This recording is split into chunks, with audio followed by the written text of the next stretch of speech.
अस्सलामुअलैकुम। शुरू अल्लाह के नाम से जो निहायत मेहरबान और रहम करने वाला है। आज मैं आपके साथ शेयर करूंगी पंजाब की रिवायती डिश। तो हम बना रहे हैं बहुत ही खस्ता, बहुत ही मज़ेदार, मिनटों में बनने वाली मीठी टिक्कियाँ। किस तरीके से इन्हें बनाया जाता है और किस तरीके से इन्हें खस्ता किया जाता है, सामान की क्या परफेक्शन होनी चाहिए और कितने टाइम तक इन्हें पकाना चाहिए और किस तरीके से इन्हें स्टोर कर सकते हैं, ये तमाम बातें हम इसी वीडियो में जानेंगे।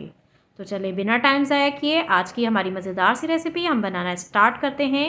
लेकिन उससे पहले मैं हूं अस्मा और आप देख रहे हैं आपका अपना channel cooking with Asma. Video पसंद आए तो सब्सक्राइब ज़रूर करना है। खस्ता और मज़ेदार सी टिक्कियाँ बनाने के लिए मैं गुड़ का इस्तेमाल करूँगी। आप शक्कर या शुगर भी इस्तेमाल कर सकते हैं जो आपके पास इजीली अवेलेबल हो। मैंने 2 कप कुटा हुआ गुड़ ले लिया है जिसे मैंने मोटा मोटा कूट लिया है ताकि आसानी रहे इसे मेल्ट करने में।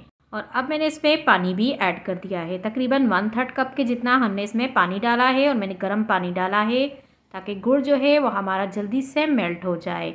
अगर आप चीनी इस्तेमाल कर रहे हैं तो आप डायरेक्ट पाउडर भी बनाकर डाल सकते हैं और पानी से फिर आप आटा गूंथ सकते हैं। गुड़ से बना रहे हैं तो फिर आपने गुड़ में गर्म पानी डालना है ताकि जल्दी से मेल्ट हो जाए, नहीं तो आप डायरेक्ट चूल्हे पर रखकर शरबत भी तैयार कर सकते हैं। गुड़ का पानी आपने इतना ही डालना है, बहुत ज़्यादा नहीं डालेंगे। गुड़ हमारा मेल्ट हो चुका है। गुड़ में ना काफ़ी कचरा होता है तो इसे एक बार छान लेंगे और इसे साइड पर रख देंगे। चलते हैं अगले स्टेप की तरफ। अब हमने ले लिया है आटा। हम मैदे का इस्तेमाल नहीं करेंगे बल्कि हम रोज़ जो घर में रोटी बनने वाला आटा होता है उसका इस्तेमाल करेंगे। जो असली रेसिपी होती है उसमें आटे का ही इस्तेमाल किया जाता है। 5 कप आटा है और ग्राम में देखा जाए तो 1 किलो है। अब इसमें डाल रहे हैं हम सूजी, और सूजी हम डाल देंगे 2 कप। तमाम चीज़ें हमने एक ही कप से मेजरमेंट करनी है। आप कोई भी घर का 1 कप ले लें, उसी से तमाम चीज़ें मेजरमेंट करके आपने डालनी है। सूजी को अगर ग्राम में देखा जाए तो 400 ग्राम हमने सूजी ली है। 1 चम्मच हमने इसमें सौंफ के ऐड कर दिए हैं। आप ज़्यादा भी डाल सकते हैं, वैसे ज़्यादा जाते हैं लेकिन मैं कम डाल रही हूँ, मुझे ज़्यादा पसंद नहीं है। और 4 खाने के चम्मच मैं इसमें डाल रही हूँ सफ़ेद तेल। आप इसमें और भी कोई ड्राई फ्रूट ऐड कर सकते हैं, जैसे डेजिटेड कोकोनट डाल दें, पिसा हुआ खोपरा, बादाम डाल सकते हैं, जो आपको पसंद हो आप वही डाल दें। और आधा कप हमने इसमें घी का भी ऐड कर दिया है। घी को हमने मेल्ट करके डाला है। घी को अगर ग्राम में देखा जाए तो 100 ग्राम हमने इसमें घी ऐड किया है। अब तमाम चीज़ों को पहले हमने बहुत ही अच्छे से मिक्स कर देना है और इसके बाद हम इसका आटा गूंद लेंगे। आटे को हमने बहुत ही अच्छे से मिक्स कर दिया है। अब सेंटर में जगह बना लेंगे और जो हमने गुड़ का शरबत तैयार किया है वह हम इसमें डालेंगे और थोड़ा थोड़ा करके डाल देते जाएंगे और एक आटा सा गूंद लेंगे। और आटे को हमने सख्त गूंदना है, नरम आटा हम नहीं गूंदेंगे।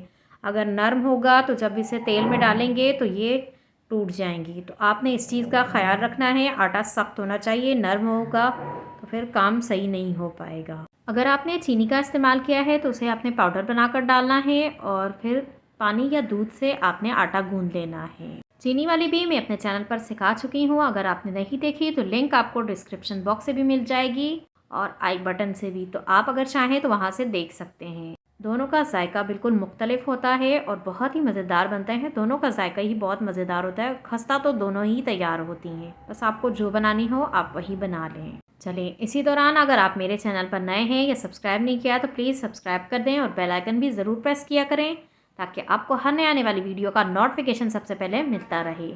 और शेयर भी कर दिया करें फैमिली फ्रेंड्स के साथ ताकि वो भी इस तरीके की मज़ेदार और आसान रेसिपीज से फ़ायदा उठा सकें, जिसके लिए थैंक यू सो मच। चलिए आटा हमारा गूंद चुका है और देखिए काफ़ी सख्त हमने आटा गूंदा है, नरम आटा हमने नहीं गूंदना है।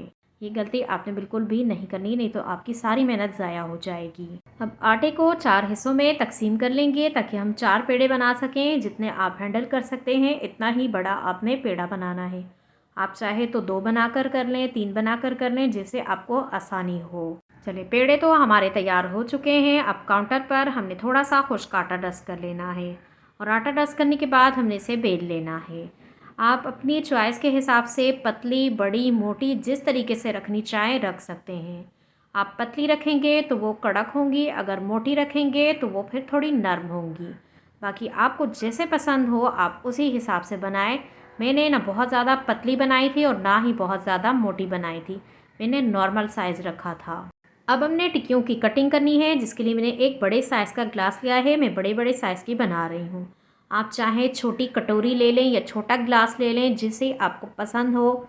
बड़ी भी बना सकते हैं, छोटी भी बना सकते हैं, क्योंकि आप खुद के बॉस हैं। आप जिस भी चीज़ से कटिंग कर रहे हैं वो थोड़ी शार्प होनी चाहिए। आप कटर का भी इस्तेमाल कर सकते हैं, जो आपके पास आसानी से अवेलेबल हो। अब जो साइड से एक्स्ट्रा आटा है उसे हटा देंगे और ये ज़ाया नहीं करेंगे, बल्कि इससे दोबारा पेड़ा बनाकर हम इसी तरीके से टिक्कियाँ बना लेंगे। और बाकी की तमाम भी हमने इसी तरीके से तैयार कर लेनी है। आप इस काम के लिए किसी की मदद भी ले सकते हैं। माशाल्लाह से हमारी तमाम टिक्कियाँ तैयार हो चुकी हैं। अब इसे फ्राई किस तरीके से करना है ये हम देख लेंगे। तेल को हमने गरम कर लिया है। तेल बहुत ज़्यादा गरम नहीं होना चाहिए। एक छोटा सा पीस मैं इसमें डाल रही हूँ। देखिए बिल्कुल हल्के हल्के से बबल्स बन रहे हैं। और चूल्हे को हमने मीडियम टू लो रखा हुआ है। कुछ टिक्कियाँ मैं पहले ही फ्राई कर चुकी हूँ और कुछ मैं आपको करके भी दिखा देती हूँ। और देखिए मैंने इतना मोटा रखा है, बाकी आप अपनी पसंद के हिसाब से कम या ज़्यादा भी रख सकते हैं। और पहले हमने एक आधा मिनट तक बिल्कुल भी टच नहीं करना है। हमने टोटल इसे 6 से 7 मिनट लगा के फ्राई करना है, ताकि अंदर तक अच्छे से पक जाएं। और बहुत ही एहतियात से पलटें, क्योंकि ये तेल में जाके नरम लगती हैं।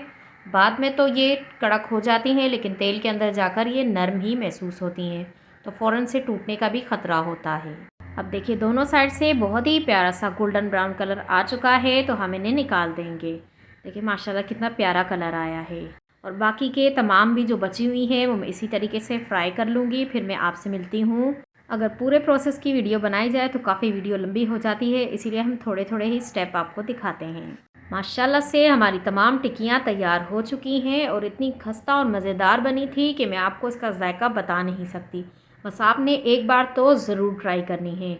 अगर आपने कभी गुड़ से नहीं बनाई तो आप गुड़ से एक बार तो मेरे कहने पर ज़रूर बना कर देखें। गुड़ से बहुत ही मज़ेदार फ्लेवर आता है। बाकी जैसे आपकी चॉइस हो, बस आपने एक बार ज़रूर ट्राई करनी है, चाहे चीनी वाली ही कर लें। आप इन्हें स्टोर करके रख सकते हैं और काफ़ी दिन तक खा भी सकते हैं। बस आपने कोई भी एयर टाइट बॉक्स ले लेना है, जिसमें आपने इसको डालकर रखना है। सुबह खाएं या शाम को खाएं, बस एंजॉय करें। 15 से 20 दिन तो आराम से चल जाती हैं। चलिए, उम्मीद करती हूँ कि आज की वीडियो आपको पसंद आई होगी। अगर थोड़ी भी पसंद आई है तो प्लीज़ लाइक करें, शेयर करें फैमिली फ्रेंड्स के साथ। चैनल पर नए हो तो सब्सक्राइब करें। जाते जाते अपना एक प्यारा और कीमती कमेंट भी करते जाएं, जिसके लिए थैंक यू सो मच। मेरे दिल से दुआ है कि आप सब जहाँ भी रहें हंसते रहें, मुस्कुराते रहें, अपना और अपने वालिदैन का भी ख्याल रखें और मेरे साथ इसी तरह जुड़े रहें। मुझे भी दुआओं में याद रखें। चले इजाज़त दें, चलती हूँ, फिर मिलूँगी इंशाल्लाह एक नई वीडियो के साथ। अल्लाह हाफिज़।